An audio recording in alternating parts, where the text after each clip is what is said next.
Bro 1 month నుంచి daily gym కి వస్తున్నా బ్రో, అయినా బాడీ గ్రోతే లేదు బ్రో. ఏమైనా సప్లిమెంట్స్ ఉంటే చెప్పు బ్రో. ఓకే, ఇదా నీ ప్రాబ్లము. ఫస్ట్ ఆఫ్ ఆల్ నీకు సప్లిమెంట్స్ తీసుకుంటే బాడీ వస్తుందని ఎవరు చెప్పారు? గైస్, ఈ డౌట్ మీకు కూడా ఉంది కదా, సప్లిమెంట్స్ తీసుకుంటే బాడీ వస్తుందని. ఫస్ట్ వీడియోని సేవ్ చేసుకోండి, కంప్లీట్ గా ఎక్స్ప్లెయిన్ చేస్తా. సో గైస్, చాలా మంది సప్లిమెంట్స్ తీసుకుంటే బాడీ వచ్చేస్తుంది అనుకుంటారు. This is totally wrong. ఒక బిగినర్ కి అసలు సప్లిమెంట్సే అవసరం లేదు. ఫస్ట్ నువ్వు ఒక బిగినర్ అయితే ఫస్ట్ జిమ్ కి రా. ఒక 6 months డైలీ కన్సిస్టెన్సీగా జిమ్ కి వచ్చి నువ్వు నీ బాడీని ట్రైన్ చేయి బ్రో. అంతేగాని ఈ సప్లిమెంట్స్ మీద ఫోకస్ చెయ్యకు ఎక్కువ. అసలు నీకు సప్లిమెంట్సే అవసరం లేదురా భాయ్. నేనేమంటానంటే, మీ ఇంట్లో మీ అమ్మ ఏ ఫుడ్ అయితే చేస్తుందో అదే తింటా చేస్తా ఉండు.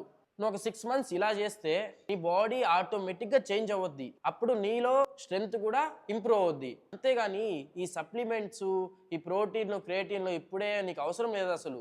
ఆ తర్వాత నువ్వు ఒక అడ్వాన్స్ లెవెల్ వెళ్ళి ఒక ప్రో లెవెల్ వెళ్ళిన తర్వాత సప్లిమెంట్స్ అప్పుడు తీసుకో. అంతేగాని ఒక 1 month జాయిన్ అయ్యి నాకు బాడీ రాలేదు, నేను సప్లిమెంట్స్ తీసేసుకుంటాను, సప్లిమెంట్స్ తీసుకు బాడీ వస్తాననేది this is totally wrong. And ఎవరైతే జాయిన్ అయ్యి 1 month లో బాడీ వచ్చేయాలా అని సప్లిమెంట్స్ తీసుకుంటే వచ్చేస్తుంది అనుకుంటారో వాళ్ళకి ఈ వీడియోని షేర్ చేయండి. అండ్ మరిన్ని వీడియోస్ కావాలంటే ది ఫిట్నెస్ ని ఫాలో చేయండి.